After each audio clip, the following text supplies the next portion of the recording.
Oi, tudo bem? Como é que você vai? Tudo certo? Olha só, eu queria começar essa conversa, esse nosso diálogo íntimo com uma questão. Quantas vezes nos últimos dias você usou o Google para perguntar alguma coisa?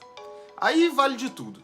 Qual a receita de um bolo, qual série assistir, que filme novo tá passando e por que tá todo mundo falando dessa série super chata chamada Succession? Mas enfim, a gente faz muitas, várias, diversas, grandes perguntas para o Google o dia inteiro. Mas quem é o Google? Quem é a Alexa? Quem é a Siri? Quando a gente fala assim, parece que de fato estamos falando de uma pessoa. O seu Google, a dona Alexa e quem sabe a tia Siri. A real é que todas essas plataformas são sistemas de buscas regidos por um algoritmo. E sim, meus queridos e minhas queridas, esse é um vídeo sobre algoritmos.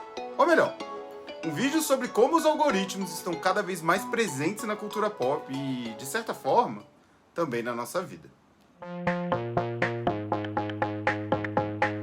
Eu queria começar essa conversa falando de Miss Davis, série da Peacock que ainda não chegou no Brasil. Mas ela tá aí, e há meios que, longe de mim sugerir alguém a usar, você consegue usar para assistir o seriado. Miss Davis é uma minissérie de Tara Hernandes e Damon Lindelof. Você deve lembrar dele porque ele fez uma das produções recentes mais legais. Tô falando de Watchmen. Mas com 8 episódios, o seriado, no caso Miss Davis, se passa em um mundo como o nosso, mas com uma pequena diferença. A imensa maioria daquela sociedade tem a vida regida pelas regras de um algoritmo, que se chama Miss Davis. Basicamente, é esse programa que dá algum sentido à vida das pessoas, que fazem tarefas do cotidiano, tipo, sei lá, fazer exercícios para conseguir recompensas no aplicativo. A recompensa principal, acredite se quiser, é meio mané, mas é ganhar uma asa e ser uma espécie de líder nessa comunidade. As consequências para quem falha nesse jogo vão desde vergonha pública até mesmo morte. E bom, nesse contexto, a gente conhece Simone, vivida por Betty Gilpin, uma freira que decide viver à margem desse processo todo. Ela rejeita o algoritmo. Is it okay if I proxy? Sorry, she'll speak to me through here, and then I'll just repeat whatever she says. Not she. It. Simone tem certeza que Miss Davis é a responsável pela morte de seu pai, um mágico meio picareta da cidade de Reno, nos Estados Unidos. Pra não dar nenhum grande spoiler da série aqui, eu vou simplificar tudo. Miss Davis não usa uma freira como personagem principal à toa.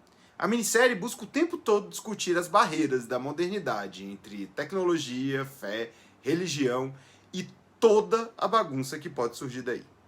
Mas antes de eu continuar falando sobre Miss Davis, eu acho que vale a pena a gente trazer um pouco de contexto para essa conversa aqui. Parte 1. A inteligência artificial na cultura pop. A inteligência artificial está presente na cultura pop há muito, mas há muito tempo. As representações dessa evolução tecnológica se encontram em grandes produções do cinema e da televisão de modo geral. Elas estão em Star Wars, em Star Trek, em Perdidos no Espaço. Mas, ao longo das décadas, e à medida que essa tecnologia deixava de ser uma viagem na cabeça de um escritor de ficção científica, a gente pode dizer que novos medos foram desbloqueados. Em 1984, o cineasta James Cameron colocou no mercado um dos filmes que talvez seja o emblema de tudo isso, desse medo pela inteligência artificial. Eu tô falando de O Exterminador do Futuro, que trazia Arnold Schwarzenegger. No cenário desenhado pelo filme, a humanidade criou uma inteligência artificial, você deve lembrar o nome, né? Eu tô falando da Skynet. E a Skynet, em seu projeto de dominação, virou uma máquina que decidiu enviar do futuro um assassino para exterminar as futuras lideranças da resistência humana. Além de ser um clássico da ficção científica, O Exterminador do Futuro representa muito bem o espírito do seu próprio tempo. No começo dos anos 80, o mundo ainda vivia sob a Guerra Fria e toda a oposição entre Estados Unidos e União Soviética. Uma corrida tecnológica insana e um certo grande temor quanto ao futuro. Afinal, uma catástrofe nuclear estava logo ali, a um botão de distância. Enfim, nada muito diferente do que a gente vive hoje, né? Mas o Exterminador do Futuro pode, entre outras milhares de coisas, dar uma visão sobre como a humanidade, naquele período, estava lidando com a ideia de uma inteligência artificial e com os avanços nessa área. Tratava-se de uma potencial arma de destruição em massa que levaria ao fim seu próprio criador, ou seja, a humanidade. E aí eu te pergunto, será que eles estavam tão errados assim? Também nos anos 80, mais especificamente 1982, chegava aos cinemas Blade Runner, a adaptação do livro de Philip K. Dick. No longa, a gente acompanha Rick Deckard, que era o personagem do Harrison Ford. Ele é um caçador de recompensas que caçava androides. Esses androides já haviam sido proibidos, mas por conta de sua grande semelhança com os humanos, eles conseguiam viver escondidos. Enfim, o filme é cheio de significados e de questões existenciais e tudo mais que você possa pensar. Uma delas é a tentativa de responder o que é que define humanidade em um cenário em que robôs estão cada vez mais parecidos com os humanos. Isso nos leva para um outro filme, esse da década de 1990. E bom, bem inferior aos outros dois que eu falei aqui. Eu tô falando de Inteligência Artificial, um projeto que foi idealizado pelo Stanley Kubrick e finalizado pelo Steven Spielberg. No longa, a Cybertronic Manufacturing cria David, que é o personagem de Haley Joel Osment. Ele é um robô que seria capaz de amar, rompendo, em tese, a barreira que separava máquinas de seres humanos. E nessa mesma esteira veio a fantasia que ficou bem popular na época, chamada O Homem Bicentenário, com Robin Williams. E quase que no espaço de uma década, a visão sobre androides, robôs e inteligência artificial mudava radicalmente. De um medo aterrorizante sobre o fim dos tempos, passava a ser uma ideia de uma convivência pacífica e, quem sabe, amorosa, entre homem e máquina. Mas será que o medo, de fato, tinha acabado? Eu acho que não, porque talvez o filme mais emblemático sobre robôs, inteligência artificial e humanidade que se passa nesse período aí do século XX é a produção das irmãs Wachowski. Eu tô falando de Matrix, que mostra um mundo completamente dominado pelas máquinas e que, invertendo a lógica, passou a usar os seres humanos como uma espécie de bateria para continuarem vivendo em um mundo apocalíptico. Numa inversão dos papéis tradicionalmente estabelecidos, os humanos são dominados e passam então a servir às máquinas. E de novo, eu pergunto, será que isso tudo era uma grande viagem? Guarda essa ideia, porque agora a gente vai dar um salto no tempo. Mas guarda essa ideia, fique com ela aí, deixa ela com você. Parte 2, cadê os robôs? De tudo isso que eu falei, talvez uma coisa seja clara. Em quase todas essas idealizações da cultura pop sobre a inteligência artificial, a figura dos robôs estava muito presente. Talvez isso tenha ajudado mesmo a criar a ideia de que robôs ou máquinas com alguma capacidade de inteligência teriam que ter obrigatoriamente um formato humanoide, reconhecível pela gente, como, sei lá, 2 olhos, 2 pernas, um nariz, 2 braços, boca e sei lá mais o que.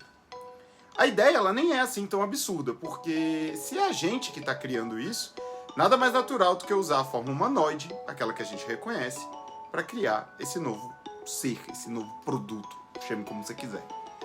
A questão é que, na vida real, as coisas não evoluíram exatamente dessa forma. Eu não sou nenhum especialista em robótica, menos ainda em tecnologia. Aliás, eu sou um grande nada. Mesmo se a gente não tiver um Arnold Schwarzenegger, enviado do futuro para assassinar líderes mundiais, a gente tem robôs e máquinas influenciando a escolha deles.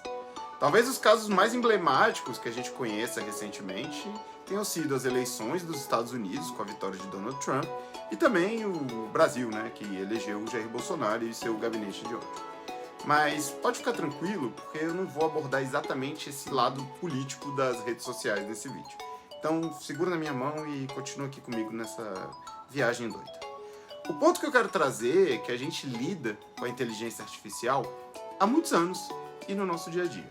Muito antes do ChatGPT aparecer como a tecnologia disruptiva da semana. A inteligência artificial está aqui, do nosso lado, no nosso bolso, influenciando várias escolhas que a gente faz e mudando até mesmo a forma como a sociedade em geral se comporta. O primeiro episódio da 3ª temporada de Black Mirror, a antologia da Netflix sobre um mundo distópico influenciado completamente por usos abusivos da tecnologia, traz um cenário que, olhando agora, parece quase premonitório. Lançado em 2016, Nosedive conta a história de Lassie Pound, personagem de Bryce Dallas Howard. É uma jovem que tem como objetivo conseguir 5 estrelas em uma rede social. E para isso ela precisa ser amada por todos.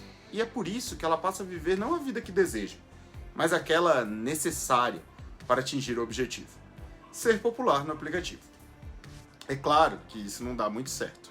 Mas, ao mesmo tempo, é uma interessante percepção sobre o impacto dessa cultura de likes na sociabilidade dos tempos atuais. E eu quero frisar aqui que eu disse percepção, não uma radiografia completa. Porque no final de contas seria até uma hipocrisia falar que as redes sociais são somente um mal da humanidade em um vídeo que, bom, é exibido nas redes sociais. Meu ponto aqui é mostrar como a percepção da inteligência artificial na cultura pop foi se moldando à medida em que passamos a conviver de maneira tão próxima com um tipo específico de inteligência artificial. Os algoritmos são a base de funcionamento de quase todas as redes atualmente. Cada uma operando de uma maneira diferente, mas com um ponto quase comum entre todas elas. Ao pesquisar, curtir, clicar em algo, você ensina àquela máquina sobre seus gostos, anseios, medos e outras diversas emoções. E ela, a máquina, usa aquilo para te entregar ainda mais do que você supostamente gosta e te deixar na famosa bolha. E no mundo que a gente passa cada vez mais horas nessas redes, elas parecem até uma bússola, um guia moral, um local que aponta caminhos. Parte 3. Deus é o algoritmo? Depois de falar disso tudo, eu queria voltar lá para Miss Davis. A minissérie deixa bastante claro, ao longo de seus 8 episódios, como ela usa a religião como uma espécie de espelho à fé na tecnologia. E longe de ser um discurso conservador, na linha de que o mundo perdeu seu Deus e agora vai acabar, a produção, na verdade, traz um conceito presente na religião e que, de alguma forma, se encaixa perfeitamente nos tempos atuais. Sem maiores spoilers, só para um contexto maior, em sua missão para encerrar a Miss Davis, Simone, nossa freira lá do começo, precisa destruir o Santo Graal, aquele mesmo, que tem uma grande simbologia para católicos.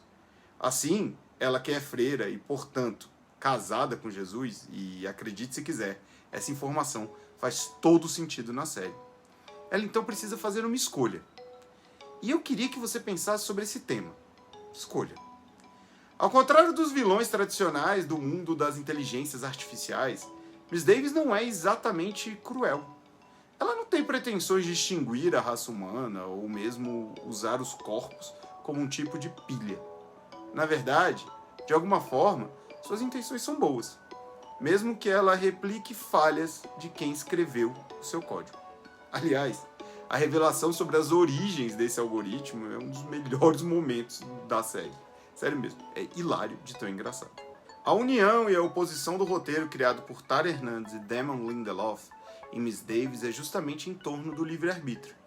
Teria a humanidade, seja no contexto religioso ou no atual, que é mais tecnológico, uma vontade própria, ela estaria somente sujeita a desígnios de um deus, ou de um algoritmo superpotente. Em entrevista para Wired, Damon Lindelof falou um pouco sobre o que ele queria abordar nessa comédia. Ele disse: "A gente queria observar o que é livre-arbítrio e o que é manipulação. Isso está também no coração da filosofia religiosa, que pode ser representado pela pergunta: tudo já está escrito por Deus e eu estou apenas esperando, ou eu tenho livre-arbítrio e as decisões que eu tomo são de fato minhas e somente minhas." Longe de mim dizer que talvez a humanidade esteja trocando Deus, essa figura religiosa, por um algoritmo superpotente, mas será que de alguma forma a humanidade está trocando Deus por um algoritmo superpotente? Em boa parte da história da humanidade, a religião sempre funcionou como uma espécie de âncora para todas as dúvidas, medos e angústias em relação a qualquer período de tempo. Mas nos últimos anos é evidente que grande parte dessas dúvidas, ao menos as mais práticas e talvez as não existenciais, elas estão a um clique de distância. Há uma pesquisa do Google com uma resposta, que vamos combinar, nem sempre é verdadeira, entregue em apenas alguns segundos. Somado a isso está a forma como os algoritmos funcionam. A resposta pode não ser exatamente a verdadeira, mas muito provavelmente será aquela que você mais gostaria de ouvir. A que mais vai te satisfazer, dar um abraço nas suas dúvidas. É quase um afago, um conselho, um carinho. Será que nesse mundo dominado por algoritmos por todos os lados, a gente de fato está seguindo nossa vontade, estamos criando alguma independência, estamos sendo guiados por um caminho baseado em respostas geradas para a nossa própria satisfação? Eu realmente não sei, eu vou perguntar lá no chat GPT.